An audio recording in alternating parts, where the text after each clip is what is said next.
Morning. So how's your preparation going on? भाई revise कर रहे हो ट्राइबल का part? Are you revising it? ठीक है, परिनीत रिवाइज कर रहे हो आप ट्राइबल का part? Please go through the documents that I have sent you, PDFs जो मैंने आपको भेजे हैं उसको एक बार रिवाइज कीजिए। ठीक है, हाँ बिल्कुल। आपके 99% क्वेश्चंस 99% ऑफ द टाइम्स जो भी सवाल पूछे जाएंगे वो उन्हीं में से सॉल्व होने वाले हैं। उनके अंदर जिनकी मैंने केस स्टडीज़ लिखी हैं, जैसे बरंगी की केस स्टडी लिखी है, इस तरह से there are different anthropologist that have done their work. ठीक है, सुब्रमण्यम की केस स्टडी लिखी है। तो इस तरह से अलग अलग लोगों ने जो है वो इन चीज़ों के ऊपर काम किया है। ठीक है, प्लीज़ गो थ्रू देम। आज मैं आपको इंडियन एंथ्रोपोलॉजी के नोट्स भी भेज दूंगा, उसको अंडरलाइन करके just go through that underline section. जो अंडरलाइन चीज़ें होंगी उसके जो है वो एक बार देख लीजिएगा। भानु, आपके पास तो ऑलरेडी वो नोट्स हैं, आपने पिछले साल ही वो ले लिए थे। Please go through them. ठीक है, और अगर हो सके तो please do the answer writing also. ठीक है, आप आंसर राइटिंग भी कीजिए साथ के साथ। ठीक है, पिक 10 क्वेश्चंस, या तो डेली आंसर राइटिंग जो होती है उससे 10 क्वेश्चन कोई भी लीजिए, या फिर प्रीवियस ईयर क्वेश्चन से क्वेश्चंस लीजिए, and please send it to me. ठीक है, within some time I will try to check them up and send it back to you. ठीक है, इस तरह से आपकी जो स्ट्रक्चरिंग वगैरह है वो प्रॉपर होती चली जाएगी। This is the high time जिसमें आपकी आंसर राइटिंग के फ्लो में आ सकते हो। बहुत बच्चे जो हैं अब आंसर राइटिंग जो है वो करना छोड़ देते हैं, they go to revision. Rather this is the high time कि आप आंसर राइटिंग करें। ठीक है, कि आप आंसर राइटिंग के मोड में आ जाएं, उस फ्लो में आ जाएं, तो फिर उसके बाद एकदम से फ्लो जो है वो नहीं बनता आपका। ठीक है, so this becomes the very very high time, very crucial time. ठीक है, to get into the flow. Okay, getting the point? Please revise to at least 2 papers before going into the examination, just to check your time management skills. ठीक है, 5-6 दिन के बाद आज से at least 2 question जो है, एक सुबह और एक शाम जो है वो 2 क्वेश्चन पेपर जो है एंथ्रो के वो लगा लेना। जस्ट इसका मतलब सिर्फ यही होना चाहिए कि you want to check your time management skill, सिर्फ अपनी टाइम मैनेजमेंट स्किल चेक करने के लिए। Getting the point? ठीक है, बाकी I have checked your answer copies, the answer copies are fantastic. बहुत अच्छा लिखा है। मैं जनरली किसी को ये बात कहता नहीं हूँ कि आंसर कॉपी अच्छी है आपकी, क्योंकि उसके बाद वाली जो आंसर कॉपी जो निकलती है वो अच्छी नहीं निकलती। ठीक है, तो आंसर कॉपीज़ आपकी बहुत अच्छी हैं। आई have checked both of your answer copies.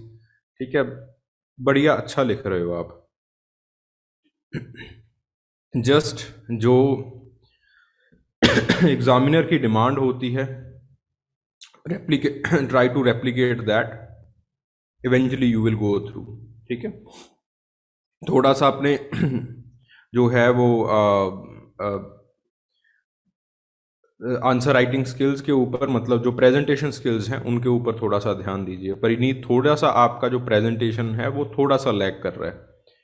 ठीक है, तो थोड़ा सा स्ट्रक्चरिंग और जो आप मार्जिन्स को देख के लिखिए, बस इतना इतना जो चीज़ें हैं वो मोटी मोटी चीज़ों इसका जो है ध्यान रखिए। ओके, हाँ थोड़ा सा इसके ऊपर ध्यान रखिए। कई क्वेश्चंस आपके ऐसे आ रहे हैं कि आ, ऐसे लग रहा है कि किसी ने अपनी रफ कॉपी में लिखा हो। ठीक है, तो वो चीज़ें नहीं होनी चाहिए। एग्जामिनर को कम से कम ये दिखाई देना चाहिए that you have worked a lot. ठीक है, कि आपने जो है वो बहुत सारा काम किया है एक चीज़ के ऊपर। ठीक है, तो ऐसी चीज़ें नहीं होनी चाहिए आपकी आंसर कॉपी के अंदर। Okay, so how does the customary law function in the tribal society? Discuss with the different sources. ठीक है, मतलब आपने अलग अलग एग्जाम्पल्स दे के जो है वो आपने जो है वो लॉ को समझाना है कि लॉ कैसे काम करता है ट्राइबल सोसाइटी के अंदर।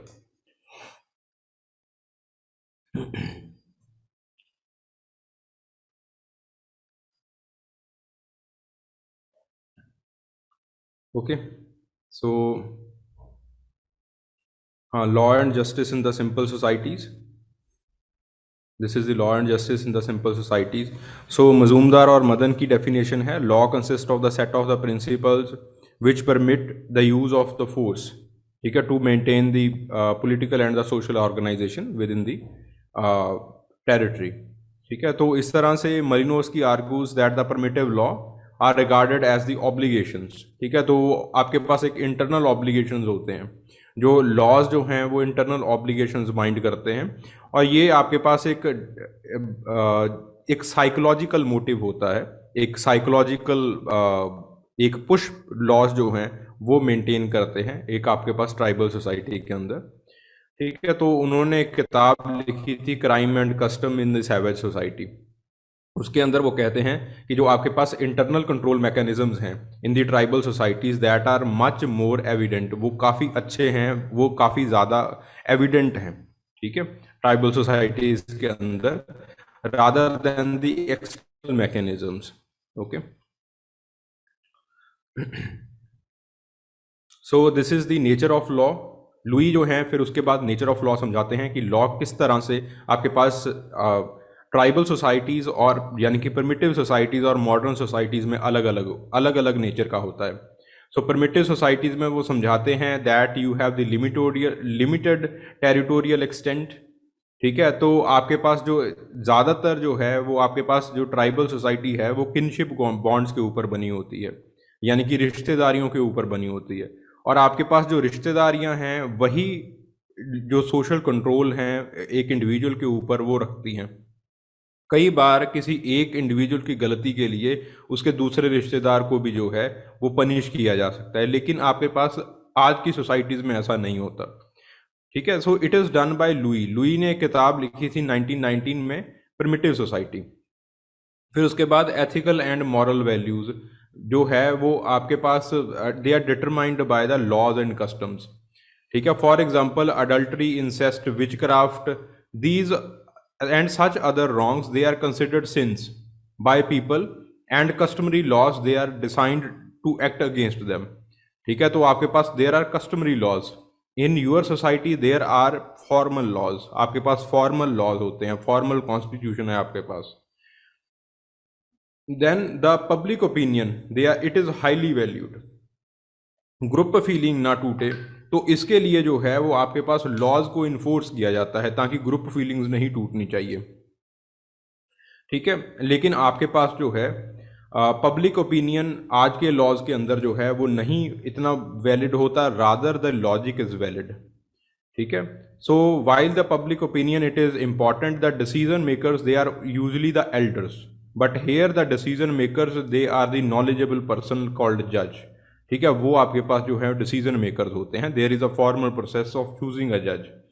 There belief system it involve the supernatural elements, उनके पास जो है वो सुपर नेचुरल एलिमेंट्स होता है बिलीव सिस्टम के अंदर, और आपके पास जो उनका बिलीव सिस्टम है वो जस्टिस सिस्टम के साथ जो है वो इनग्राइंड रहता है, आपके पास जो है एक दूसरे के हाथ से हाथ बना के वो जो है वो चलते हैं। तो आपके पास बहुत सारी सुपर नेचुरल पनिशमेंट्स जो है वो उनको दी जाती है, जैसे ओथ्स का, ऑर्डियल्स का पनिशमेंट दिया जाता है उनको। ठीक है, सो आपके पास जो है वो ऐसा नहीं होता, here you have the physical formal punishments, आपके पास फिजिकल और फॉर्मल पनिशमेंट, रेट्रिब्यूटिव पनिशमेंट्स या फिर ऐसे जो पनिशमेंट्स मैकेनिज्म हैं वो आपके पास जो है वो इवॉल्व हो चुके हैं। Then there is no distinction between the public and private wrong, public और प्राइवेट रॉन्ग के बीच में कोई भी डिस्टिंक्शन नहीं है। ठीक है, तो आपके पास जब भी कोई लॉ ब्रेक होता है तो लॉ के जस्टिस के लिए आपके पास जो है वो पूरी की पूरी सोसाइटी उसके अंदर कूद जाती है। फॉर एग्जांपल वर्क गिल्ड का जो आपके पास इवेंट्स हैं, they are very common, wergild, WERGILD, wergild, ऐसे जो इवेंट्स होते हैं they are very common, they are the punitive feast, कि आपके पास जिसकी कोई गलती निकलती है तो उसके ऊपर जुर्माना डाला जाता है कि आप एक फीस्ट को ऑर्गेनाइज करोगे, तो उस फीस्ट के अंदर खाने के लिए दूर दूर से लोग आते हैं, ठीक है, they are known as the wergilds, ठीक है। So please read them the general features of the law, इससे भी सवाल जो है वो पूछे जाते हैं। एंड प्लीज ये जो आपके पास the laws they are codified and non customary in nature, फिर ये जो आपके पास एग्जाम्पल दिया है, दिस इज वेरी इंपॉर्टेंट। होबल ने काम किया है चिनवे इंडियंस के ऊपर, चिनेवे इंडियंस के ऊपर, तो चिनेवे इंडियंस के ऊपर वो कहते हैं कि आपके पास जो कस्टमरी नेचर का लॉ है वो इन्फोर्स किया जाता है। फिर उसके बाद आपके पास they have civil law and criminal law, ठीक है, तो उसको कई बार ब्लड फ्यूड्स के साथ भी जो है वो सॉल्व किया जाता है। फॉर एग्जाम्पल बोहनन ने काम किया तिव सोसाइटी के अंदर, ये जो आपके पास these examples these are very important. Bohannan ने तिव सोसाइटी के अंदर जो है वो काम किया, ठीक है, उसके अंदर वो फ्यूड जो हैं वो बताती हैं, ठीक है। फिर उसके बाद जो होपवेल हैं, it is in the Cheyenne Indians, उन्होंने चिनेवे इंडियंस के अंदर जो है वो काम किया है, ठीक है। फिर उसके बाद they have the simple laws होते हैं। There is no full time specialist, कोई फुल टाइम स्पेशलिस्ट नहीं होता। For example big man in the Melanesian society, ठीक है, बिग मैन जो है वो कई बार जज की पोजीशन में आ जाता है, वैसे बिग मैन जो है वो आपके पास एक कारोबारी व्यक्ति होता है, ओके, वैसे वो कोई जज की पोजीशन के ऊपर नहीं होता।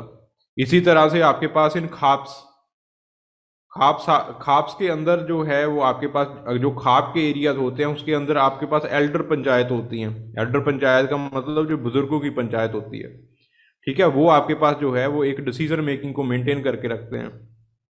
Then law and justice in the simple society, वो किनशिप बॉन्ड्स के ऊपर होते हैं। ये सारी चीजें हम ऑलरेडी कर चुके हैं, लुई ने ये सारी चीजें जो हैं वो दे दी हैं, ठीक है। But please remember this, for example he tribe के अंदर जो है वो आपके पास जो सैंक्शंस हैं they depend upon the closeness in the relative, तो आपके पास जितनी आप चीफ के क्लोज हो उतने आपको कम सैंक्शन लगेंगे, जितने आप चीफ के जो है वो बाहर हो, यानी कि चीफ के किनशिप के बाहर हो, उतने आपको जो है सीवियर सैंक्शन लगाने पड़ेंगे। सो इस तरह से किनशिप के ऊपर ये है जो है डिपेंड करता है। We have already done this, just remember these case studies, इन केस स्टडीज को प्लीज रिमेंबर कीजिएगा, ठीक है। अगेन ये सारी चीजें जो हैं वो आपने कर ली होंगी। So the stages of enforcement, फिर जो है इन्फोर्समेंट किस तरह से की जाती है। देन दीज सोशल सैंक्शंस, आपके पास एक और चीज आती है सोशल सैंक्शंस की।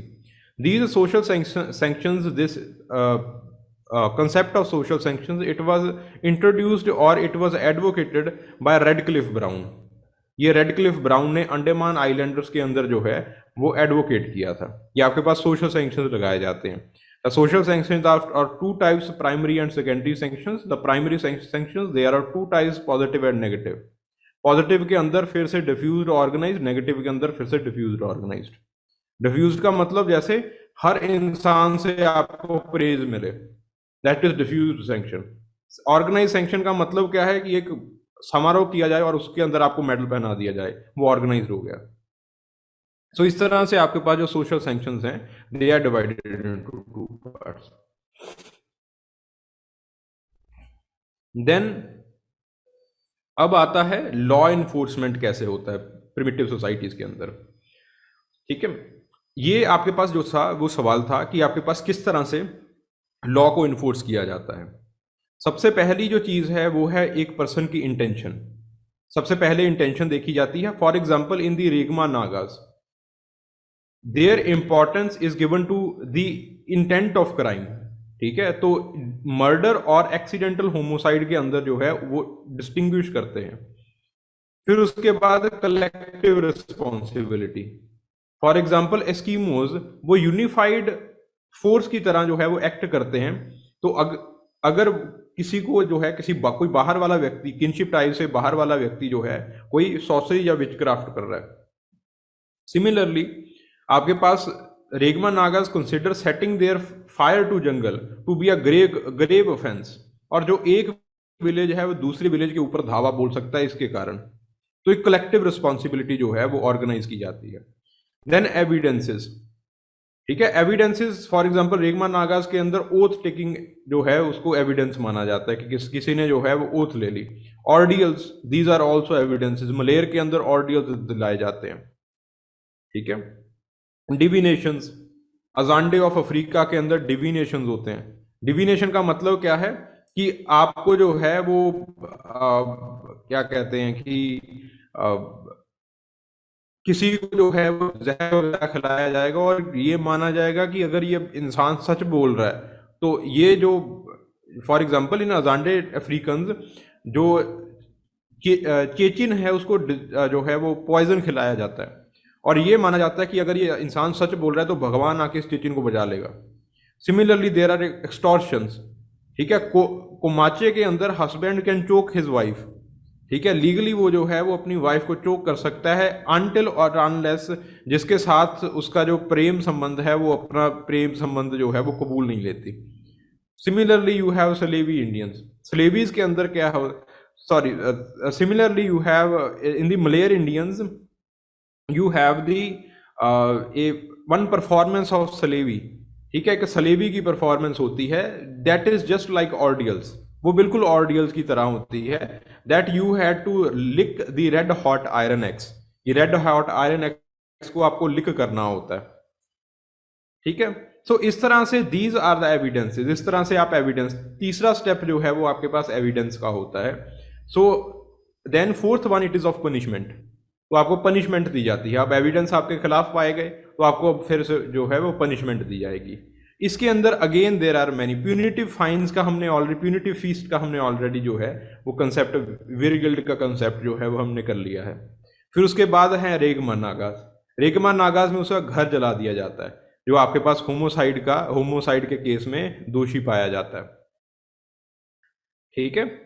तो इस तरह से आपके पास अलग अलग तरह की जो है वो पनिशमेंट्स होती हैं। फॉर एग्जांपल रेगमा नागास में a sexual act with an unmarried girl it is not punishable but her parents can demand a fine, वो सिर्फ फाइन जो है वो दे सकता है, ठीक है। उसके पेरेंट्स फाइन को डिमांड कर सकते हैं अगर वो व्यक्ति कहे कि मैं इसके साथ शादी नहीं करूंगा, ठीक है। सिमिलरली कमर्स के अंदर है आपके पास the homicide it is often justified, उसको जस्टिफाई कर दिया जाता है कि कोई बात नहीं, इसने बदले की भावना के अंदर जो है वो होमोसाइड किया था, बट उसको जो है वो कुछ फीस्ट वगैरह ब्रिगेड वगैरह जो है वो ऑर्गेनाइज करवाना पड़ता है, ठीक है। Getting the point. So these are the punishments, ये आपके पास पनिशमेंट्स हैं।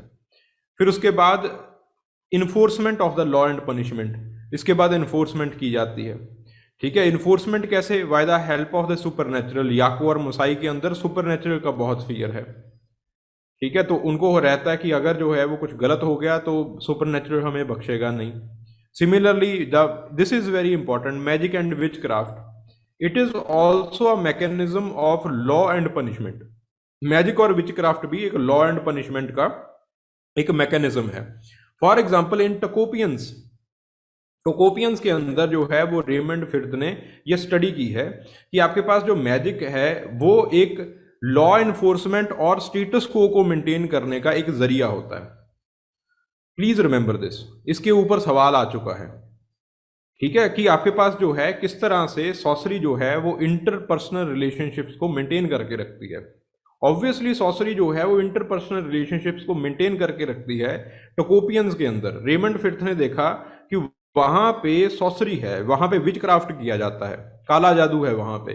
तो लोग जो हैं, हालांकि उन दोनों लोगों में बनती नहीं, दो नेबरर्स में अगर बनती नहीं है तो एक नेबरर जो है वो दूसरे नेबरर को कोई हानि पहुंचाने की कोशिश नहीं करेगा, ठीक है, क्योंकि उसे ऐसे होगा कि ये मेरे ऊपर काला जादू कर देगा। तो इस तरह से जो एक स्टेटस को है वो मेंटेन्ड रहता है, ठीक है। तो इस तरह से आपके पास जो विच क्राफ्ट है, जो सॉसरी है, वो भी एक लॉ एनफोर्समेंट मैकेनिज्म बन जाता है। Fear of supernatural it is also a law enforcement mechanism. The feeling of revenge, collective responsibility is also a law enforcement mechanism, ठीक है। For example in the Tiv societies, Tiv society के अंदर you have the segmentary lineage, आपके पास वो बसे ही उसी तरह से होते हैं कि आपके पास जो किनशिप्स हो, जो आपके पास रिश्तेदार हैं वो एक दूसरे के बगल में रह रहे होते हैं। तो अगर कोई बाहर वाले व्यक्ति किसी रिश्तेदार को कोई हानि पहुंचा दे तो everyone will organize and they will seek the revenge, तो रिवेंज आप बाहर जो सामने वाला आपसे रिवेंज सीख कर सकता है, तो इसके लिए जो है वो कोई किसी और को हानि जो है वो नहीं पहुंचाता। ठीक है। Similarly you have the trial and punishment. Samoans के अंदर जो है वो लो उसकी जो है काफी टाइम तक जो समोन्स के जो क्राइम कमिट करता है उसको वोट बनाने नहीं दिया जाता है। ठीक है। Similarly fine. ठीक है। फाइन फॉर एग्जांपल किसी में जो कल्प्रेट है उसको 1 कुंभ का फाइन देना पड़ता है। 100 शीप्स जो हैं वो उसको ट्राइबल के जो उसका कबीलेदार होता है उसको जो है वो देनी पड़ती हैं 100 sheeps. So these are the mechanisms. Please remember the case studies. Case studies को रिमेंबर कर लीजिए। केस स्टडीज लिखोगे इसमें तभी नंबर आते हैं। और केस स्टडीज ऐसा भी नहीं है कि आपको जो है मतलब बहुत रट्टा लगाना पड़ेगा इन चीज़ों को। ठीक है। रट्टा लगाने की ज़रूरत नहीं होगी, but just remember them properly जो है वो ध्यान से इनको पढ़ लीजिएगा। बस इतने से ही ये सारी चीज़ें हैं ये आपके दिमाग में बैठ जाएंगी। So how does customary law function in the tribal society. तो जो मैंने मैकेनिज्म बताया है आपको जो है वो मैकेनिज्म लिखना है। ठीक है। Please discuss with the different sources. ठीक है। सोर्सेज के साथ भी हमने जो है वो डिफरेंट सोर्सेज के साथ हमने ये देख लिया है। सो प्लीज यहाँ पे in this question you have to write about the mechanism कि किस तरह से जो आपके पास कस्टमरी लॉ है उसको अप्लाई किया जाता है, किस तरह से वो फंक्शन करता है। मैकेनिज्म का मतलब फंक्शन करना। ठीक है। Mention the characteristic feature. Sources means case studies. हाँ, अलग अलग चीज़ों से जो अलग अलग चीज़ों का हवाला देते हुए हमें बताइए, समझाइए। ठीक है। तो इसीलिए मैंने केस स्टडी का जो सेक्शन है वो मोटा करके रखा है उसके अंदर। ठीक है। बिकॉज एग्जामिनर डजेंट वांट ये दो आपके पास जो चैप्टर्स हैं, 3 चैप्टर्स आई वुड से, आपके पास जो इकोनॉमिक ऑर्गेनाइजेशन है, आपके पास जो पॉलिटिकल ऑर्गेनाइजेशन है और आपके पास जो रिलीजन वाला चैप्टर है, यहाँ पे जो केस स्टडीज हैं they are very important. Case study का मतलब एग्जाम्पल्स। ठीक है। The examples are very very important. Examiner हमेशा देखेगा कि आपने एग्जाम्पल्स दिए हैं या फिर नहीं दिए हैं। Okay. So mention the characteristic feature of the band. Band के कैरेक्टरिस्टिक फीचर जो है वो आपको मेंशन करने हैं।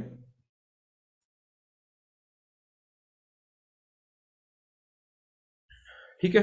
सो here you have the political organization. Page number 534 के ऊपर आपको पॉलिटिकल ऑर्गेनाइजेशन है। कई बार ये सवाल पूछ लिया जाता है कि आपके पास please state the evolution of the political organisation.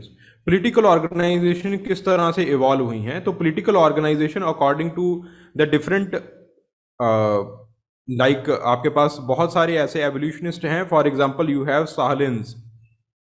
According to Sahlins, the political organizations they have evolved like this.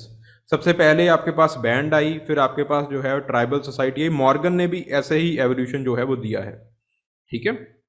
साहलिन्स ने, मॉर्गन ने, यही आपके पास जो है वो एक एवोल्यूशन दिया है। ठीक है। सो बैंड की सबसे पहले आपके पास बैंड सोसाइटी आती है, फिर उसके बाद ट्राइबल सोसाइटी आती है। ट्राइबल सोसाइटी के अंदर जो सबसे पहले बनते हैं वो किनशिप ओरिएंटेड पॉलिटिकल ऑर्गेनाइजेशन बनती है, यानी कि लीनियज और क्लैंस बनते हैं। फिर उसके बाद non kinship based tribal organization आती है। इसके अंदर आपके पास age group based non kinship के अंदर age group, club based and big man ये बनते हैं आपके पास। Then you have the centralized and non centralized और स्टेट ऑर्गेनाइजेशन आती है। You have the state and chiefdom. ठीक है। ऑब्वियसली पहले चीफडम बनेगा, then you will have the state. ठीक है। फिर आपके पास at the last you will have the state. ठीक है। तो इस तरह से जो आपके पास पॉलिटिकल ऑर्गेनाइजेशन का एवोल्यूशन हुआ है। Getting the point. ये जो बीच वाला एवोल्यूशन है इट इज गिवन बाय साहलिन्स। ये साहलिन्स ने दिया था प्रॉपरली, और इसको ही जो है क्रिटिसाइज है वो सर्विस ने किया है। ठीक है। वो सर्विस ने क्रिटिसाइज किया है कि जो आपके पास ये बिग मैन एसोसिएशन है it does not follow this order. ये बिग मैन एसोसिएशन जो है वो इस ऑर्डर को फॉलो नहीं करती। Big man association they can be seen in the other organisations also. ये बाकी जो चीज़ें हैं जो चीफडम है उसके अंदर भी देखी जाती है। जो आपके पास ये नॉन किनशिप बेस्ड ऑर्गेनाइजेशंस हैं इनका साइमल्टेनियस डेवलपमेंट होता है। ठीक है। That they some in the some societies they are informal in nature. कि किसी सोसाइटीज में ये जो सारी ऑर्गेनाइजेशंस हैं ये इनफॉर्मल नेचर की भी हो सकती हैं। बिग मैन का मतलब क्या है कि जो अपना कर्जा देके, जो अपनी वेल्थ में से कर्जा देके अपनी पोजीशन बढ़ा लेता है, उसको हम कहते हैं बिग मैन। ठीक है, तो ऐसी जो बिग मैन एसोसिएशन है, it is also found in the tribal, other tribal organization, जहां पे फॉर्मल ऑर्गेनाइजेशन जो है वो लीनियज बेस्ड होती है, और एक आपके पास अलग से बिग मैन होता है जिसकी लोग ऐसे ही इज्जत करना स्टार्ट कर देते हैं कि ये बिग मैन है, अगर किसी चीज की जरूरत पड़ी तो कर्जा इससे मिल जाएगा। तो चीफडम के अंदर भी जो है वो आपके पास बिग मैन होता है। आपके पास जो क्लैन बेस्ड पॉलिटिकल ऑर्गेनाइजेशन है उसके अंदर भी बिग मैन होता है, but due to some economical constraint band वगैरह में जो है वो नहीं होता बिग मैन, जनरली नहीं होता।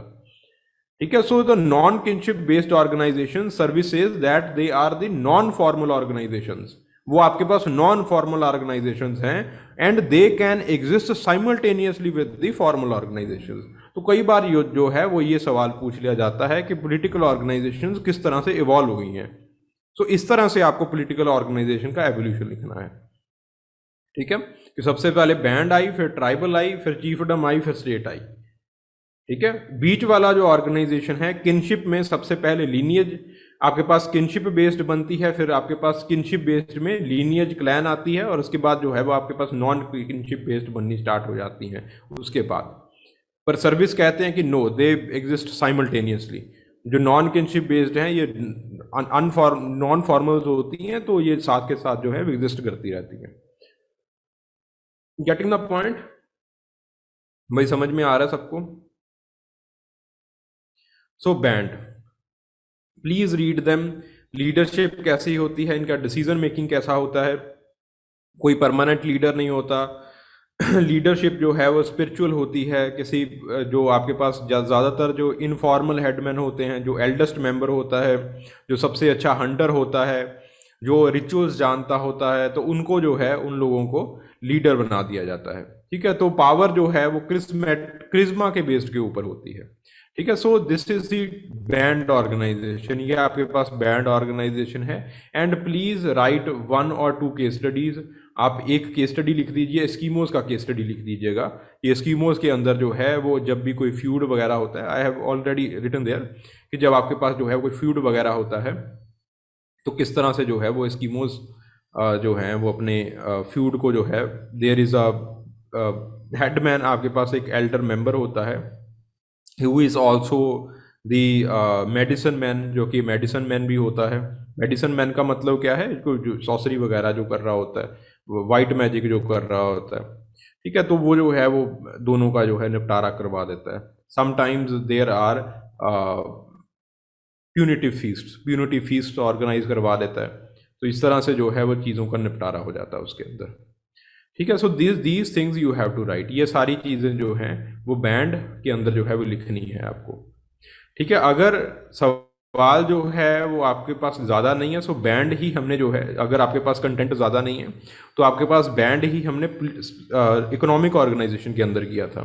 तो एक अगला पैराग्राफ के अंदर जो है वो आप इकोनॉमिक ऑर्गेनाइजेशन की बात लिख दीजिए कि बैंड के अंदर जो है वो आपके पास लोग बहुत कम होते हैं, और आपके पास राइट अबाउट दैट, उसके बारे में जो है वो लिख दीजिए कि किस तरह से बैंड की इकोनॉमिक ऑर्गेनाइजेशन होती है। पिछली क्लास में हमने उस चीज़ के बारे में भी किया था।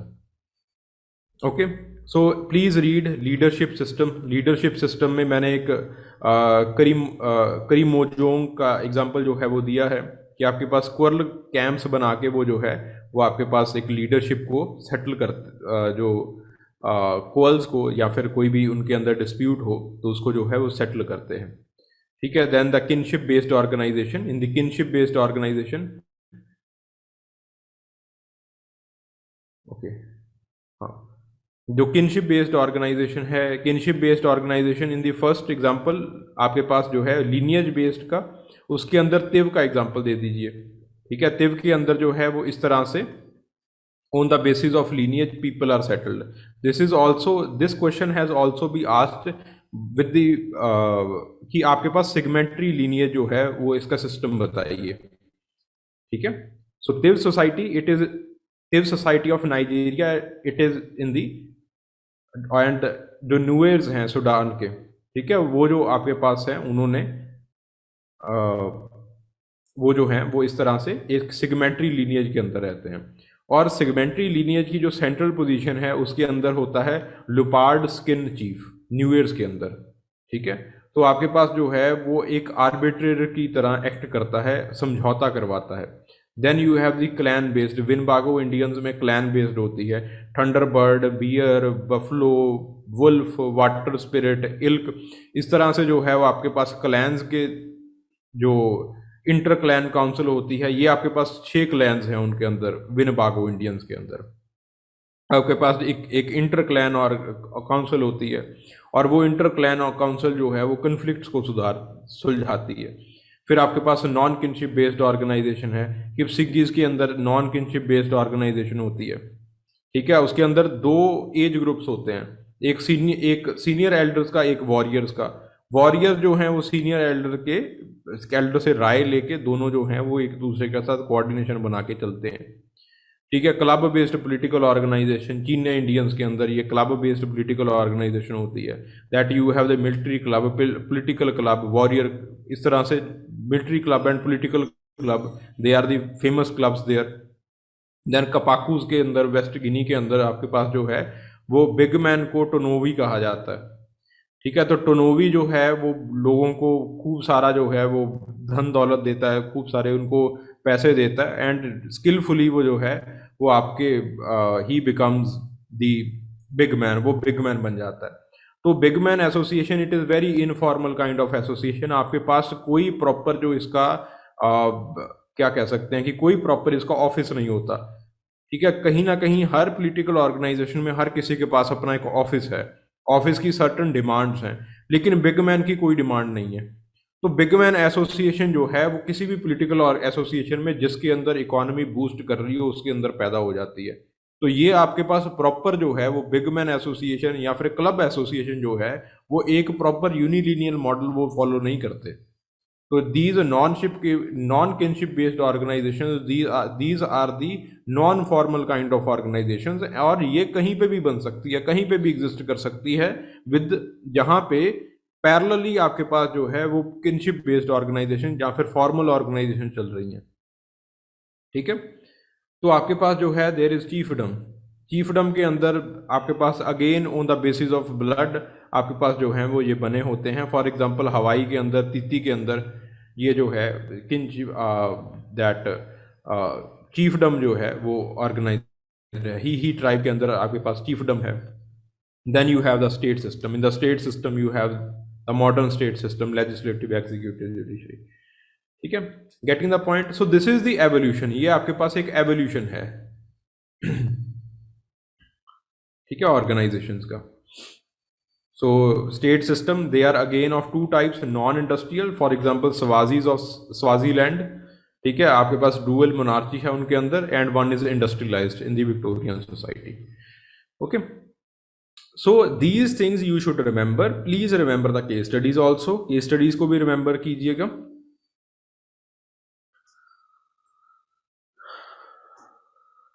ओके,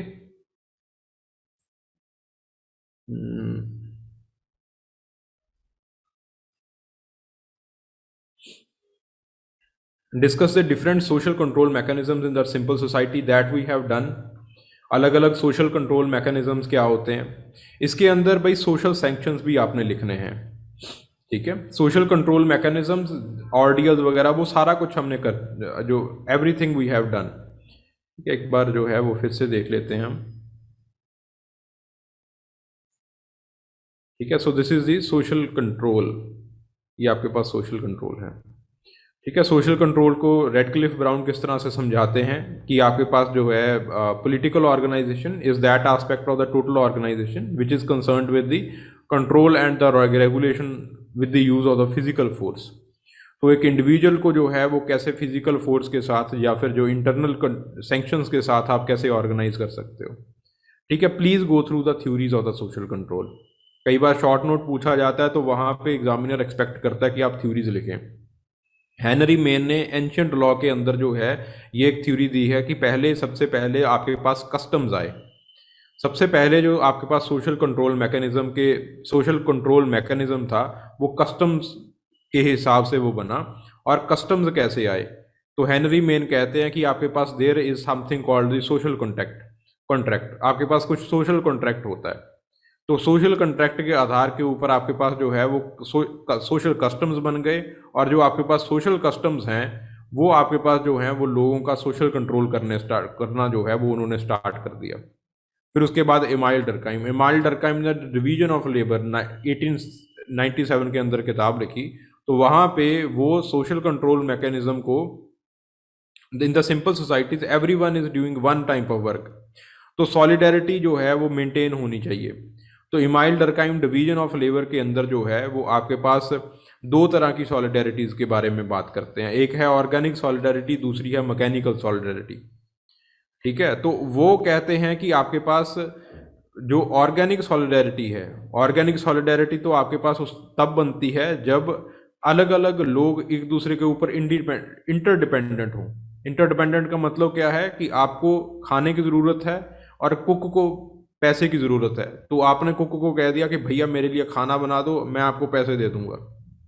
तो इस तरह से आप जो है वो एक दूसरे के ऊपर इंटरडिपेंडेंट हो गए।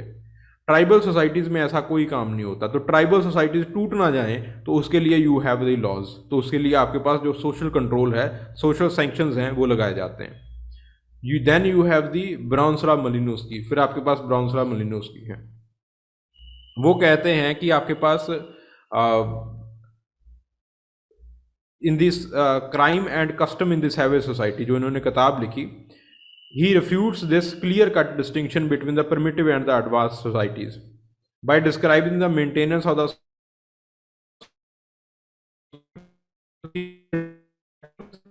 promoting same in all the societies, कि आपके पास कन्फॉर्मिटी को प्रमोट करने के लिए जो फैक्टर जरूरी होते हैं वो हर सोसाइटी में जो है वो सेम होते हैं। ठीक है, in each and every society the factors are same. ठीक है, हर एक सोसाइटी के अंदर जो है वो फैक्टर जो है वो सेम निकलते हैं। आपकी सोसाइटी के अंदर भी फैक्टर जो हैं वो वही निकलेंगे, और आपके पास जो बाकी ट्राइबल सोसाइटीज़ हैं उनके अंदर भी फैक्टर्स वही निकलेंगे। ठीक है, फॉर एग्जांपल वो एग्जांपल देते हैं कि जो आज की सोसाइटीज़ हैं उनके अंदर भी भगवान का डर है, और ट्राइबल सोसाइटीज़ में भी भगवान का डर रहता है, जिसकी वजह से वो अपने इंटरनल कंट्रोल मैकेनिज्म जो है वो इंटरनली अपने आप को जो है वो कंट्रोल करके रखते हैं। देन आपकी आज की सोसाइटी में भी पनिशमेंट का डर है कि अगर पुलिस ने पकड़ लिया तो पुलिस मारेगी, तो उनकी सोसाइटी के अंदर भी पनिशमेंट का डर है कि अगर हम कोई चोरी वगैरह करते हुए पकड़े गए तो जो हमें बाकी मिलिट्री ऑर्गेनाइजेशन वाले हैं वो मारेंगे, क्योंकि they have also the military organizations, club based organization होती हैं उनके अंदर। ठीक है, तो अगर किसी का मैं बुरा करूंगा तो सामने वाला जो है वो मेरे साथ बदसलूकी करेगा, तो सामने वाला मेरे साथ बोलेगा नहीं। तो इसके कारण आप सामने वाले के साथ बोलते हो कि किसी की भी ज़रूरत पड़ सकती है, मुझे सबके साथ बना के रखनी चाहिए। So the principle of reciprocity it is universal, वो कहते हैं कि ये सारी चीज़ें यूनिवर्सल हैं। Principle of reciprocity it is universal, और इसी के साथ जो है वो सोशल ऑर्डर जो है वो मेंटेन रहता है। ठीक है, and then please write the sanctions, तो जो ये सैंक्शंस लिखे हुए हैं इसको जो है वो लिख दीजिएगा कि आपके पास जो है रेडक्लिफ ब्राउन ये सैंक्शंस के बारे में बात करते हैं। ठीक है, हमने जो है वो यहाँ पे बाकी सबको कर लिया, और चौथी है वो सोशल सैंक्शन की थ्योरी है, दैट इसको ऊपर लिखना चाहिए था लेकिन I don't know why it is written here. ठीक है, ये इधर उधर हो गई स्लाइड। तो this theory of the social sanction it was given by Radcliffe Brown in his book the Andaman islanders. Andaman islanders के अंदर जो है वो इस तरह से टैबूज के ऊपर काम करते हैं, मनाहियों के ऊपर वो काम करते हैं कि क्या लोगों के ऊपर टैबूज लगाते हैं और टैबूज किस तरह से काम करते हैं। और एक तरह का टैबू जो है वो सोशल सैंक्शंस होते हैं। सोशल सैंक्शंस का मतलब क्या है कि जो लोगों के ऊपर मनाहियां लगाई जाती हैं कि आप ये नहीं कर सकते, आप वो नहीं कर सकते। ठीक है, तो वो लॉज के ऊपर जो है वो काम करते हैं, because Radcliffe Brown was very much influenced by Emile Durkheim. Emile Durkheim से बहुत वो इन्फ्लुएंस थे। ठीक है, इमाइल डरकाइम थोड़ा सा रिलीजियस अप्रोच लेते हैं। ठीक है, वो टोटम की अप्रोच लेंगे, एक रिलीजियस अप्रोच लेंगे कि किस तरह से टोटम सोसाइटी को बांध के रखता है आपस में। रेडक्लिफ ब्राउन जो है वो एक लीगल अप्रोच लेते हैं। लीगल अप्रोच के अंदर वो कहते हैं that there are social sanctions, taboos होते हैं। टोटम अकेला काम नहीं कर सकता, आपको जो है वो फॉर्मली मनाहियां लगानी पड़ती हैं, लोगों के ऊपर टैबूज लगाने पड़ते हैं। So these are the social sanctions. Social sanction we have done, हमने कर लिया है। There are primary secondary, primary के अंदर दो तरह के हैं, पॉजिटिव नेगेटिव। पॉजिटिव नेगेटिव दोनों के अंदर दो तरह के हैं, one is diffused, other is organized. So this theory of the social sanction it is given by the Radcliffe Brown, ये रेडक्लिफ ब्राउन ने दिया है। सो इस तरह से जो है वो सोशल कंट्रोल रखा जाता है ट्राइबल सोसाइटीज के ऊपर, ठीक है।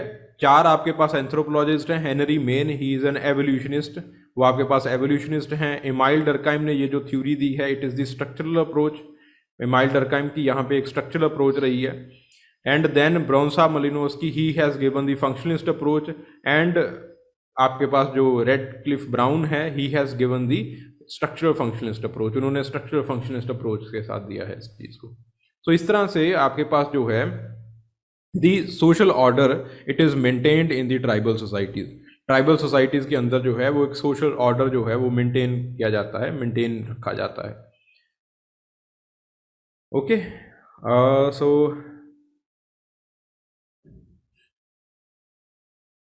So these are the different social control mechanisms. ये आपके पास सोशल कंट्रोल मैकेनिज्म्स थे, ठीक है। Getting the point? भाई समझ में तो आ रहा है, हॉच पॉच तो नहीं हो रहा आप सबको?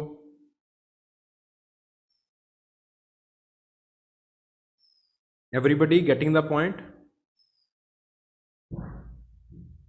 ठीक है ना। तो सोशल कंट्रोल मैकेनिज्म्स आपके पास जो फॉर एग्जांपल सबसे पहले कौन थे? Henry main. हेनरी मेन ने क्या कहा कि सोशल कंट्रोल मैकेनिज्म क्या है? The customary law is the social control mechanism.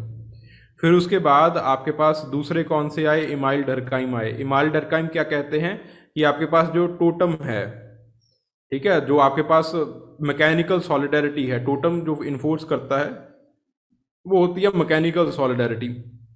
Mechanical solidarity यानी कि जो टोटम है, जो रिलीजन है, वो आपका एक सोशल कंट्रोल मैकेनिज्म है।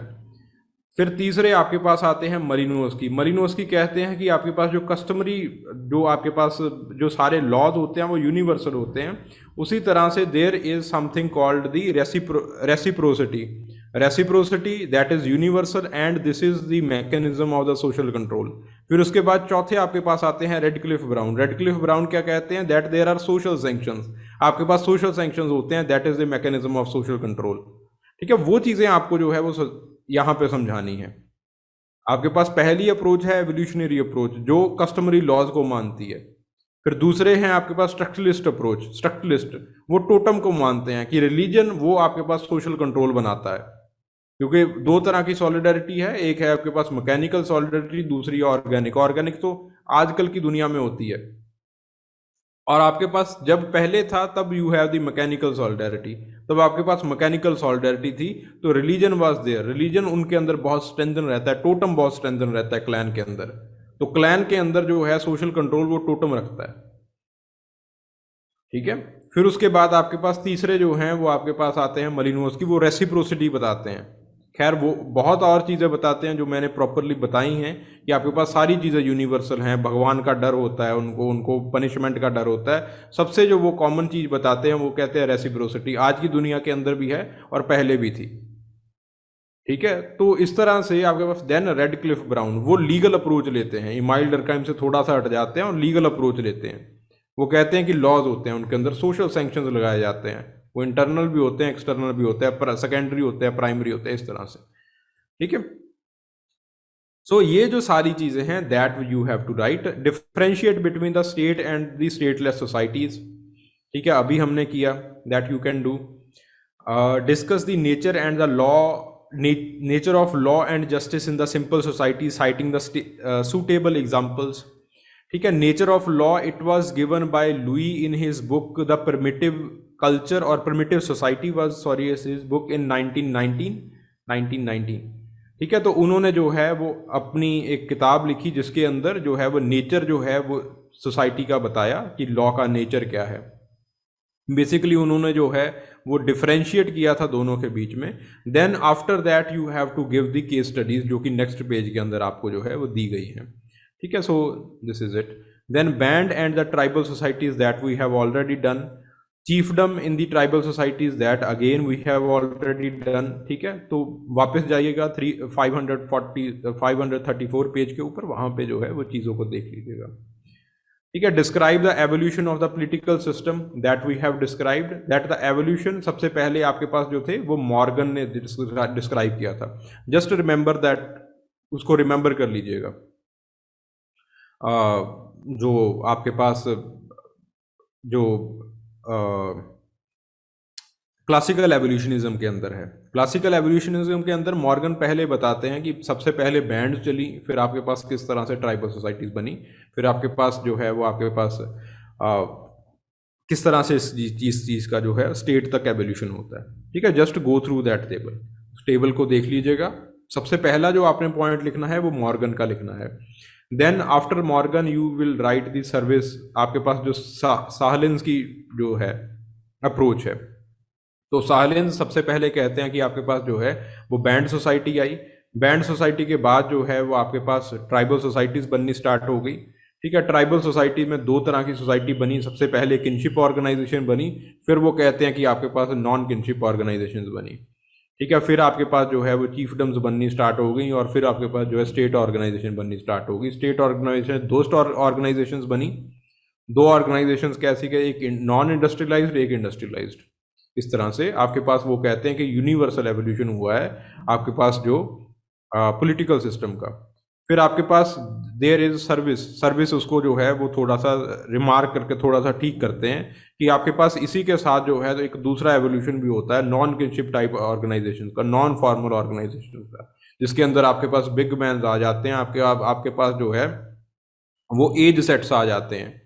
तो एज सेट्स बिग मैन जो हैं वो उनका एवोल्यूशन भी साथ साथ होता जाता है। जैसे जैसे they are part of the economy, part and parcel है बाकी ऑर्गेनाइजेशन का। तो फॉर्मल जो है वो तो आपके पास इसी तरह से चलता है। उसी के साथ जो है वो एक और इनफॉर्मल ऑर्गेनाइजेशन जो है वो किसी सोसाइटी के अंदर एज सेट्स बन जाते हैं, किसी सोसाइटी के अंदर बिग मैन्स बनने स्टार्ट हो जाते हैं।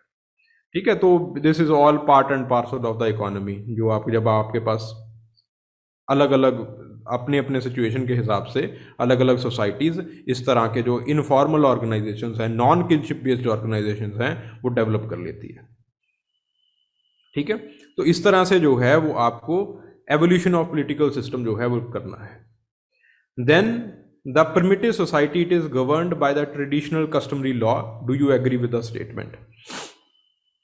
ओके, सो आपके पास ये स्टेटमेंट किसने दिया? अभी हमने किया है दैट आपके पास जो है वो हेनरी मेन ने सबसे पहले कहा कि there are primitive societies. Political का एवोल्यूशन का document, political organization, okay, organization के एवोल्यूशन का डॉक्यूमेंट अगर तो देखो आपको चाहिए then I will try to provide. तो अगर तो आप यहीं से काम चला सकते हो तो बहुत बढ़िया बात है, अलग से क्यों पढ़ना है। तो अगर आपको चाहिए तो आई विल प्रोवाइड इट, कोई इशू वाली बात नहीं है। ओके,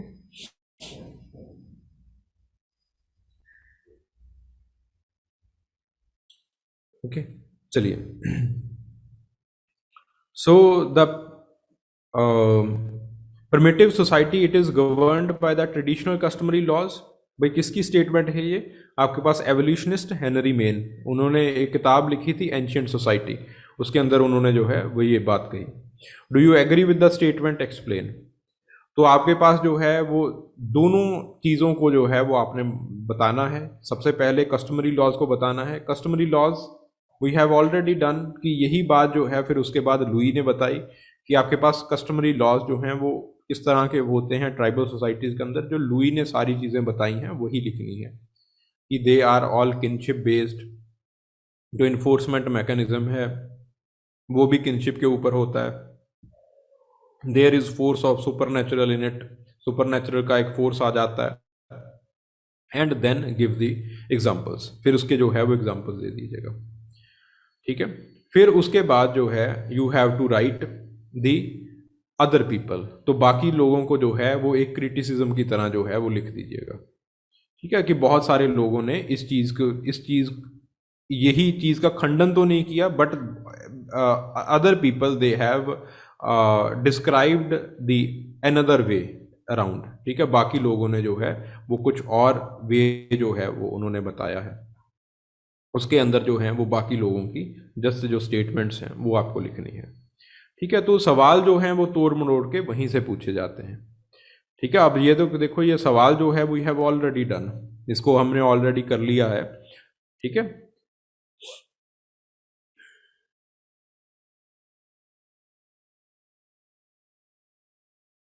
हाँ बिल्कुल, ये चीज़ें आप लिख सकते हो। हाँ, पीसा एक्ट ने जो है वो इन चीज़ों को डिल्यूट किया है, बिल्कुल, that things you can write, इन चीज़ों को आप लिख सकते हो। ठीक है, तो इस तरह से जो है वो आपको चीज़ों को लिखना है। प्लीज़ सबसे पहले क्वेश्चन को समझिए। फॉर एग्जांपल यहाँ पे क्वेश्चन क्या कह रहा है, क्वेश्चन जो है वो आपके सिलेबस में से ही पूछा जाएगा, अनलेस और अनटिल बहुत ही अजीब सा क्वेश्चन पूछा जाता है, जैसे आपके पास अलग से कोई पूछ लिया गया कि टोटल इंस्टीट्यूशंस वाला जो सवाल पूछा था, it was out of order, बिल्कुल आउट ऑफ ऑर्डर क्वेश्चन था। बाकी सारे क्वेश्चन जो हैं वो ऑर्डर के अंदर ही आते हैं। For example, primitive society is governed by the traditional customary law, we have already done in the theories कि हेनरी मेन कहते हैं कि आपके पास ट्रेडिशनल लॉ ही एक मैकेनिज्म है जो गवर्न करता है इन लोगों को। ठीक है ना, तो ट्रेडिशनल लॉ आपको लिखना है उस हिसाब से, तो और उसी हिसाब से देन यू विल, उसी के साथ जो है वो आपको ट्रेडिशनल लॉ के आप करेक्टरिस्टिक्स लिखोगे इसके बाद, कि लुई ने जो है वो आपके पास प्रिमिटिव सोसाइटी किताब लिखी 1919 के अंदर, और उसके अंदर जो है वो लुई ने ये करेक्टरिस्टिक्स बताए। ठीक है, उन्हीं चीज़ों को करेक्टरिस्टिक्स की तरह लिख दीजिए। उसके नीचे अगर आप एक आध केस स्टडी देना चाहते हैं, नीचे बहुत सारी, उसके अगले ही पेज के अंदर मैंने बहुत सारी केस स्टडी लिखी है, तो उस केस स्टडी को आप दे दीजिए। फिर उसके बाद देखिए कि other enforcement mechanisms or other governing mechanisms, they are also suggested by many other anthropologists। अब बाकी लोगों ने भी बहुत अलग अलग चीज़ों को सजेस्ट किया है, उसके अंदर पहले हैं इमाइल डरकाइम, वो रिलीजन को सजेस्ट करते हैं। ठीक है, फिर आपके पास आते हैं मलिनोस की, वो किसको सजेस्ट करते हैं, वो रेसिप्रोसिटी को सजेस्ट करते हैं, यूनिवर्सल रेसिप्रोसिटी, कि जो आपके पास ये सारी चीज़ें होती हैं वो यूनिवर्सल होती हैं। देन आपके पास जो है वो लॉज को सजेस्ट करते हैं, laws formal as well as informal laws को वो सजेस्ट करते हैं रेडक्लिफ ब्राउन। वो आपके पास सोशल सैंक्शंस, बिकॉज लॉज जो है सैंक्शंस ही लगाते हैं, तो वहाँ पे अंडमान आइलैंडर्स के अंदर जो है वो टैबूज को डिस्कस करते हैं। टैबू का मतलब रिस्ट्रिक्शंस, सैंक्शंस को डिस्कस करते हैं वो। ठीक है जी, गेटिंग द पॉइंट। सो इस तरह से जो है वो इस सवाल को आपको लिखना है। ठीक है, getting the point. So differentiate between the centralised political system and the stateless political system, इस चीज़ को आप लिख ही सकते हो। ठीक है, अगर नहीं लिख सकते प्लीज़ गो, आप एक बार इस चीज़ को देख लीजिएगा। ठीक है, और किस तरह से लॉ एंड जस्टिस एडमिनिस्टर किया जाता है स्टेटलेस सोसाइटीज़ के अंदर। In each and every stateless society I have written their law leadership, के नीचे मैंने यही बताया है कि लॉ को कैसे गवर्न किया जाएगा। ठीक है, कि कौन लॉ को गवर्न करता है। बैंड के अंदर आपके पास कोई प्रॉपर जो है वो ऑर्गेनाइजेशन नहीं होती, जो आपके पास बड़ा व्यक्ति होता है या फिर जो आपके पास मेडिसिन मैन होता है वो हल्का फुल्का लॉ को जो है वो एडमिनिस्टर कर देता है। तो ऐसी चीज़ें ही जो है वो आपको जो है लिखनी है इसके अंदर। ठीक है, please go through this page number, एक बार देख लीजिएगा इसको, उसके अंदर ही आपको जो है सारी चीज़ें मिल जाएंगी। Then differentiate between the state and the stateless political organization, we have already done. Describe the means of the social control in the simple societies. Means of social control, again वही चार चीज़ें आपको लिखनी है। ठीक है, वही चार चीज़ें आपके पास जो ट्रेडिशन है, देन आपके पास रिलीजन है, रिलीजन जैसे इमाइल डरकाइम कहते हैं that there is totem, totem जो है वो बताते हैं इमाइल डरकाइम। फिर उसके बाद आपके पास मेलिनोस की रेसिप्रोसिटी को बताते हैं। रेडक्लिफ ब्राउन जो हैं वो आपके पास लीगल फोर्स को बताते हैं कि लीगल फोर्स जो है वो आपके पास एक मैकेनिज्म बनती है। ठीक है, लीगल फोर्स को वो सोशल सैंक्शंस की तरह से लिखते हैं कि आपके पास एक सोशल सैंक्शंस होते हैं। ठीक है, तो आपको मीन्स ऑफ सोशल कंट्रोल ये चीज़ें आ गई। Compare the legal system with of the simple society with the complex societies, that you can compare, that in Louis have compared it in 1919। Louis ने 1919 के अंदर परमिटिव सोसाइटी किताब का नाम था जिसके अंदर उन्होंने कंपेयर किया इस चीज़ को। और क्या कंपेयर किया, 5 बेसिक जो है वो उन्होंने मुद्दे लिखे, और 5 मुद्दों के नीचे जो हैं वो आपके पास केस स्टडी लिख रखी हैं, केस स्टडी लिख दीजिएगा उन्हीं मुद्दों की। ठीक है, this is how you have to write, इस चीज को आपको लिखना है। Explain the meaning and scope of the political anthropology, ठीक है, मीनिंग और स्कोप जो है वो आपको एक्सप्लेन करना है इसके अंदर। Oh God.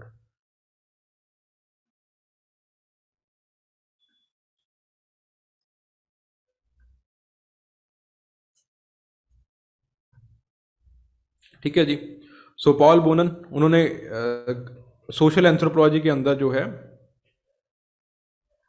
वो ये बात कही that it studies political anthropology, it studies the structure, organization and the functional aspect of the system of the primitive and peasant populations। ठीक है, कि पीजेंट पॉपुलेशंस या फिर प्रिमिटिव पॉपुलेशन जो हैं वो किस तरह से कल्चर का सहारा लेके अपने आप को स्ट्रक्चराइज करती हैं, ऑर्गेनाइज करती हैं और फंक्शन करती हैं। ठीक है, तो आपके पास this is one of the holistic definition, एक बार इस डेफिनेशन को देख लीजिएगा। फिर आप जो भी लिखना चाहते हो, कहानियाँ बहुत अच्छी डाल लेते हो आप लोग, तो वो जो कहानियाँ हैं वो लिख लेना कि आपके पास जो है वो एक बहुत बड़ा रोल रहता है कल्चर का, बहुत बड़ा रोल रहता है रिलीजन का, बहुत बड़ा रोल रहता है कस्टम्स का, बहुत बड़ा रोल रहता है सोशल रिलेशनशिप्स का, कि इसके आधार के ऊपर जो है वो आप पॉलिटिकल ऑर्गेनाइजेशंस बनाते हो और पॉलिटिकल ऑर्गेनाइजेशन के साथ आपका एक स्ट्रक्चर बनता है सोसाइटी का और इवेंचुअली यू ऑर्गेनाइज योरसेल्फ। तो ऐसी जो चीज़ें हैं वो सेकंड पैराग्राफ के अंदर आप लिख सकते हो। बिकॉज जब आपसे मीनिंग पूछा जाता है, मीनिंग ऑफ एंथ्रोपोलॉजी या फिर meaning of political anthropology, meaning of economic anthropology, एक चीज़ तो है जब आप इनकी डेफिनेशन लिख देते हो। डेफिनेशन के मतलब ये नहीं है कि आपको पूरा लंबा चौड़ा कथा कहानी जो इन्होंने बताई है, पूरी इतनी बड़ी लाइन बताई है, वो सारी एज इट इज़ याद करनी है। बेसिक चीज़ों को याद कर लिया करो। जैसे पॉल बोनन कहते हैं, पॉल बोनन कहते हैं कि पॉलिटिकल एंथ्रोपोलॉजी क्या करती है, it studies the structure, organization and the function of the system of the primitive and peasant population. जो परमिटिव और पीजेंट पॉपुलेशन है उसके स्ट्रक्चर, ऑर्गेनाइजेशन एंड फंक्शन को ये स्टडी करती है। बस इतना काफ़ी है। And some extent urban population, इतना जरूरी नहीं होता ये सब। मेन कीवर्ड्स के ऊपर जो है वो अपना फोकस कीजिए, उनको लिखिए और फिर उसके बाद जो है वो अपना जो कथा कहानी है, अपना जो सार निकाला है आप लोगों ने इस डेफिनेशन से, वो लिख दीजिए। ठीक है, वो जर्नल स्टडीज आपको ऐसे ही कहानियां डालना बहुत अच्छे से सिखा देती है। Then the political anthropology has a wide ranging scope. आपके पास anthropology of political evolution, political systems, processes, ethnicity, legal anthropology, international relations, welfare, political and politics and development, ये सारा जो है वो आपके पास इसका स्कोप है। ठीक है, प्लीज रीड देम, एक बार देख लेना। पॉलिटिकल सिस्टम का एवोल्यूशन, मॉर्गन, मेन, सर्विस, इन लोगों ने जो है वो किया है। मॉर्गन और सर्विस का तो हम पढ़ ही चुके हैं, फ्रीड और मेन का रह गया, नॉट वेरी इंपॉर्टेंट। मेन जो है वो पहले कस्टम्स बताते हैं, फिर कहते हैं कि कस्टम्स धीरे धीरे फॉर्मलाइज होना स्टार्ट हो जाता है तो वो लॉज बन जाते हैं, इस तरह से मेन ने बताया है। Anyways not very important but they are important, Morgan और सर्विस इंपॉर्टेंट है। Then the anthropology of the political systems, political system में हम डिस्ट्रीब्यूशन और स्ट्रक्चर को समझते हैं, बैंड, ट्राइब वगैरह के अंदर। Even pictured, mayor Fortis, mayor Fortis ने टोकोपियंस के अंदर काम किया। तो इस तरह से these people they have done this work in this particular field, subfield. ठीक है, then the anthropology of political processes, please read through this, कि आपके पास कैसे डिफरेंट डिफरेंट ग्रुप्स और इंडिविजुअल अपनी स्पोर्ट को ऑर्गेनाइज करते हैं। बेली ने काम किया, बेली ने कहाँ पे काम किया था, बिसीपारा उड़ीसा के अंदर काम किया था, उड़ीसा के अंदर काम किया बेली ने। ऑस्कर लेविस ने कहाँ पे काम किया था, एनीबडी, पेपर 2 जिसने पढ़ा हो,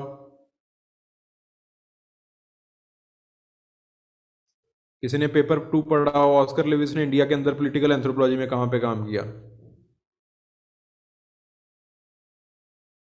करीमपुर, यूपी। ठीक है, तो यूपी के अंदर इन्होंने काम किया ऑस्कर लेविस ने। तो इस तरह से अलग अलग विलेज के अंदर जो है वो इन लोगों ने काम किया। ऑस्कर लेविस और बेली याद रख लेना, टर्नर याद रखने की जरूरत नहीं है। ठीक है, कि कैसे लोग जो हैं वो अपनी पॉलिटिकल सपोर्ट ज्वाइन करते हैं। ठीक है, एक और आपके पास एरिक वुल्फ ने इसके अंदर काम किया है, नॉट वेरी इंपॉर्टेंट। तो एरिक वुल्फ ने जो है वो पॉलिटिकल प्रोटेस्ट को समझाया। देन लीगल एंथ्रोपोलॉजी, मलिनोस्की और ब्राउन ने काम किया, हेनरी मेन ने काम किया कि किस तरह से आपके पास जो लॉज बनते हैं सोसाइटी के अंदर, कैसे सोसाइटी और एक दूसरे के साथ जुड़ के रहते हैं लोग। एंथ्रोपोलॉजी ऑफ एथनिसिटी, हाँ, मलिनोस्की ने इसके ऊपर जो है वो काम किया था अफ्रीका के अंदर। मलिनोस्की ने काम जो है वो इंटरनेशनल रिलेशंस के ऊपर, एथनिक रिलेशंस के ऊपर भी काम किया है। ठीक है, तो 1940 के जो 1940s हैं उनके अंदर जो मलिनोस्की के काम आते हैं वो एथनिक रिलेशंस के ऊपर काम करते हैं, एथनिक बाउंड्रीज के ऊपर काम आते हैं कि कैसे लोग अपनी एथनिसिटी को आगे रखते हैं। ठीक है, तो the anthropology of ethnicity. Then anthropology of political movements, इसके अंदर आपके पास यू हैव इंडिया के अंदर पॉलिटिकल मूवमेंट्स में किसने काम किया? Anybody? Caste and politics section ही नहीं पढ़ा आप लोगों ने?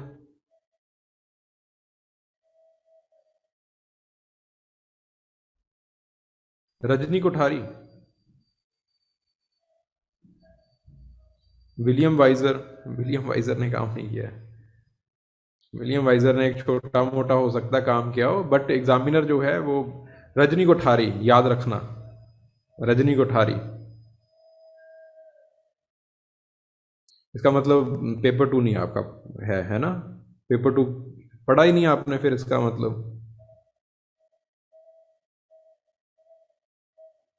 भाई पढ़ो यार, पेपर 2 भी पढ़ना है, उससे भी नंबर आएंगे। नंबर एक यहाँ से आ गया, एक नंबर वहां से कट गया, तो फायदा क्या इस चीज़ का? ठीक है, तो अल्टीमेटली एग्जामिनर ये तो नहीं देखेगा कि वाह भाई वाह, इसने पेपर 1 में जो है वो ज़्यादा स्कोर किया, इसको रखिए। ठीक है, गेटिंग द पॉइंट? भाई पेपर 2 पढ़ो। मैं आज आपको जो है वो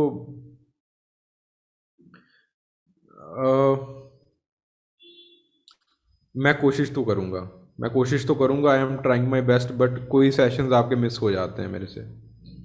ठीक है, क्योंकि जो शेड्यूल है वो काफ़ी टाइट है। ठीक है, तो पेपर 2 का मैं कम से कम आपको जो है वो आज नोट्स भेज देता हूँ। ठीक है, अपने आप जो है वो पढ़ना शुरू कर दीजिए उसको। ठीक है, चीज़ें जो हैं वो ईजी हो जाएंगी। आई डोंट नो आपके सोर्सेज क्या हैं पेपर 2 के, कि आपको यही नहीं पता चल रहा कि पॉलिटिकल एंथ्रोपोलॉजी में काम कहाँ पे हुआ है इंडिया के, रजनी कोठारी का नाम ही नहीं पता चल रहा है। ये गलत बातें हैं।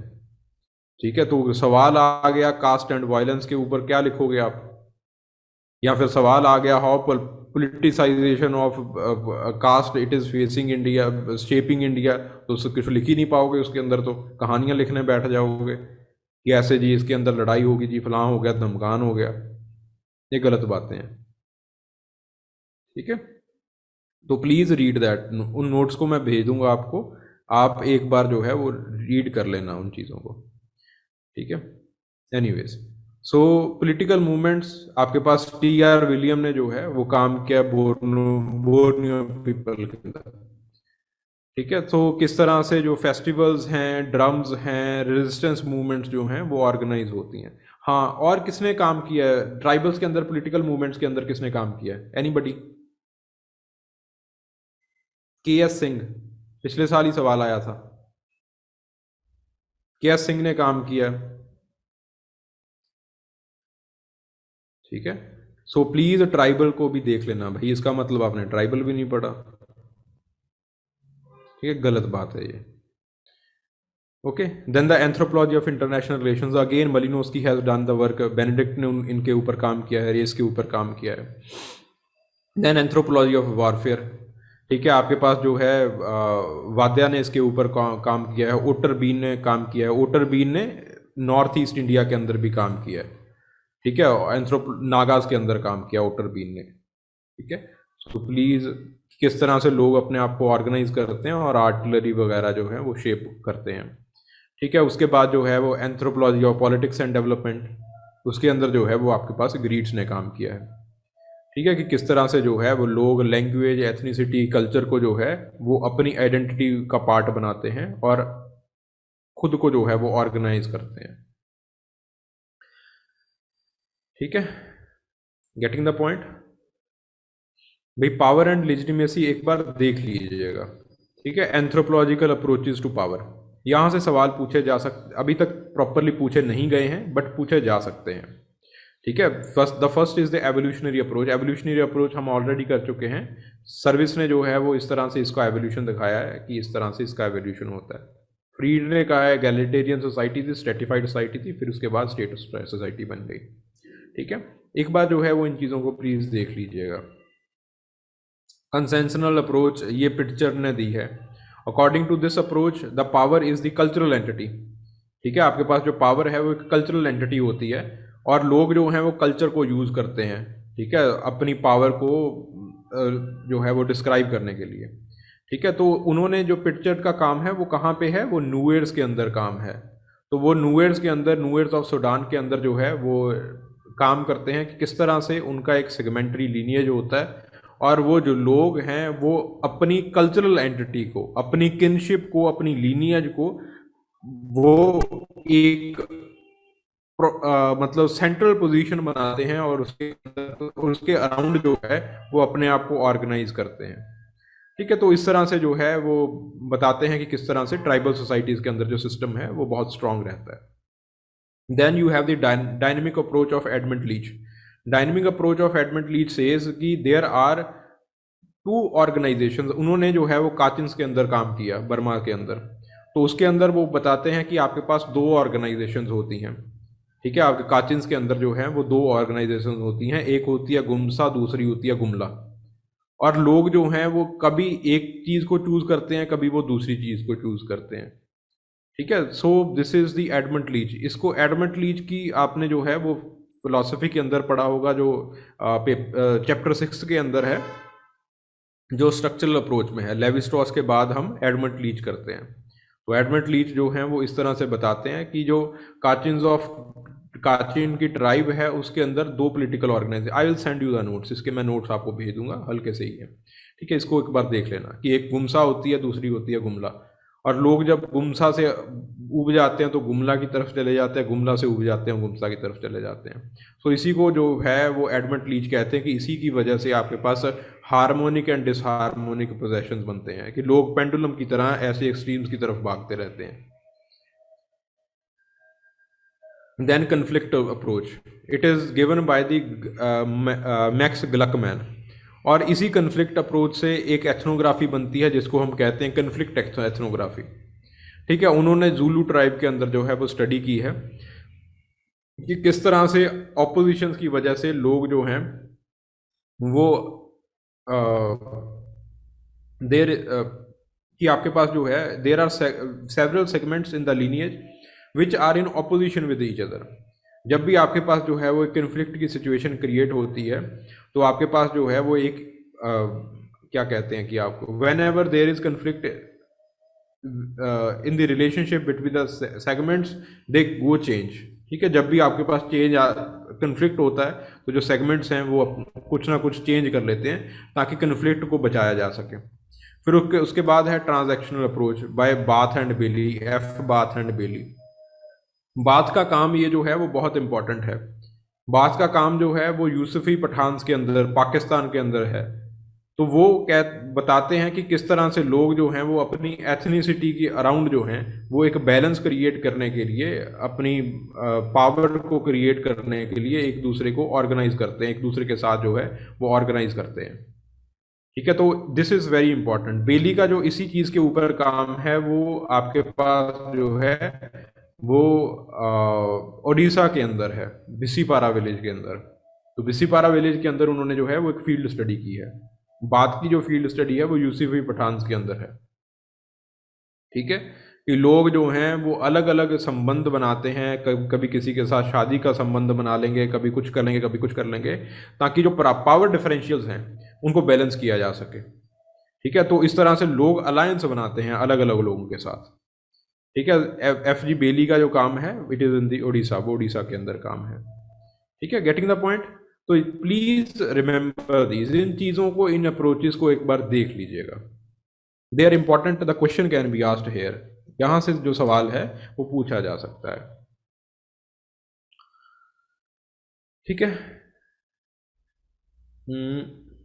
सो स्कोप हो गया, law and justice in the simple societies हो गया, how the law is administered administer कैसे किया जाता है, वही पहली स्टेज क्या होती है, दूसरी स्टेज क्या होती है, तीसरी, चौथी, give the suitable examples, suitable examples भी दे दिए। ठीक है, यहाँ पे दूसरा क्वेश्चन था, describe how the law and justice is maintained in the simple societies, 4 तरह से मेंटेन होता है, वो हम कर चुके हैं। ठीक है, explain the meaning and scope of the political anthropology, describe how law and order is being maintained in the so called pre literate societies.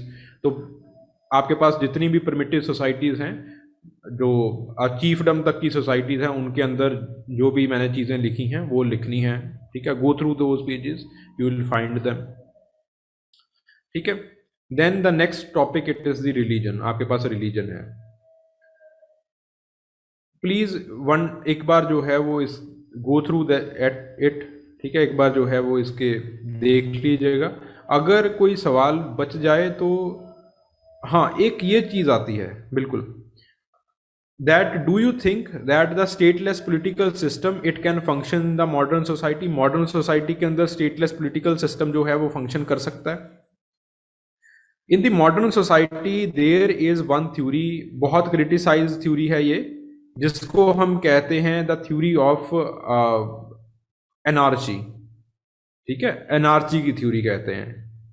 एनार्ची की थ्योरी का मतलब क्या है कि आपके पास अगर आज की मॉडर्न सोसाइटी के अंदर कोई स्टेटलेस पॉलिटिकल ऑर्गेनाइजेशन भी बन जाती है, वो भी सरवाइव कर जाएगी, क्योंकि स्टेट जो है ही वो सोसाइटी को कंट्रोल करने के लिए सोल मैकेनिज्म नहीं है आपके पास। आपके पास और बहुत सारे मैकेनिज्म्स हैं, जैसे आपके पास धर्म का मैकेनिज्म है, जैसे आपके पास कस्टमरी लॉज का मैकेनिज्म है, जैसे आपके पास ह्यूमन नेचर का मैकेनिज्म है। तो ऐसे बहुत सारे मैकेनिज्म्स होते हैं जो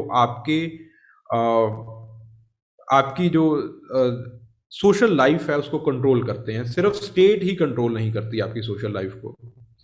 ठीक है, तो ये आपके पास एक थ्योरी है एनआरची की theory. I will try to give a handout on this. ठीक है, अगर इन केस एनआरची की थ्योरी के ऊपर यूपीएससी को ज़्यादा ही मस्ती चढ़ रखी है, तो एनआरची की थ्योरी के ऊपर वो कुछ क्वेश्चन पूछ लेते हैं। खैर पूछा नहीं जाएगा क्योंकि बहुत क्रिटिसाइज थ्योरी है ये। तो इसका जो जवाब है वो यस होगा। यस की तरह आप इसका जवाब दोगे कि आपके पास बहुत और बहुत सारे मैकेनिज्म होते हैं। ठीक है जी, so magic we will try to do in the next class. आज की क्लास में काफ़ी जो है वो टाइम लग गया, तो कल की क्लास में हम मैजिक करने की कोशिश द रिलीजन करने की कोशिश करेंगे, और रिलीजन के साथ साथ ही we will try to finish the language छोटा सा चैप्टर है, उसको हम कवर करने की कोशिश करेंगे, 2 चैप्टर्स को कवर करने की कोशिश करेंगे। Then today only I will send you the notes of Indian anthropology, Indian sociology या फिर इंडियन एंथ्रोपोलॉजी के मैं आपको नोट्स भेज दूंगा। ठीक है, एक आध क्लास लगा के, कोई भी एक बड़ी क्लास लगा के will try to discuss it. हम जो है वो उसको डिस्कस करने की कोशिश करेंगे उस चीज़ को।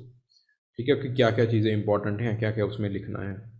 Okay, so please go through that, एक बार उससे जो है वो देख लीजिएगा उसको। ठीक है, दैट इज़ इम्पॉर्टेंट। उसके उसके पेपर 2 के अंदर मार्क्स लेके आने भी इम्पॉर्टेंट हैं। ठीक है, ट्राइबल के जो सेक्शंस हैं उनको भी बार बार रिवाइज कीजिएगा, खास करके जो एथनिसिटी इन ट्राइब्स है, एथनिसिटी के जो नोट्स दिए हैं आपको। ठीक है, एथनिसिटी से सवाल के.एस. सिंह से सवाल आया है। के.एस. सिंह ने सोशल मूवमेंट्स के ऊपर काम किया है ट्राइब्स के अंदर। ठीक है, तो इसका मतलब है कि वो सोशल मूवमेंट से सवाल पूछ सकते हैं, तो उस चीज़ को प्रॉपरली करके जाइए आप। ठीक है, गेटिंग द पॉइंट। पेपर 2 को भी वही कीजिए। ये गलत बात है कि आपने सिर्फ पेपर 1 को ही रिवाइज करना है, पेपर 2 को नहीं करना, गलत चीज़ है ये। Okay, so anybody having any kind of doubt in today's class?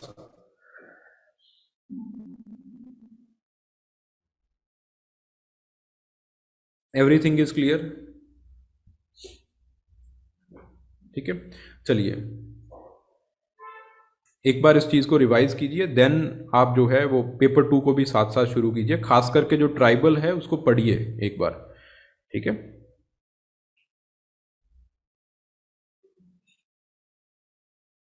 Okay okay, चलिए, थैंक यू वेरी मच।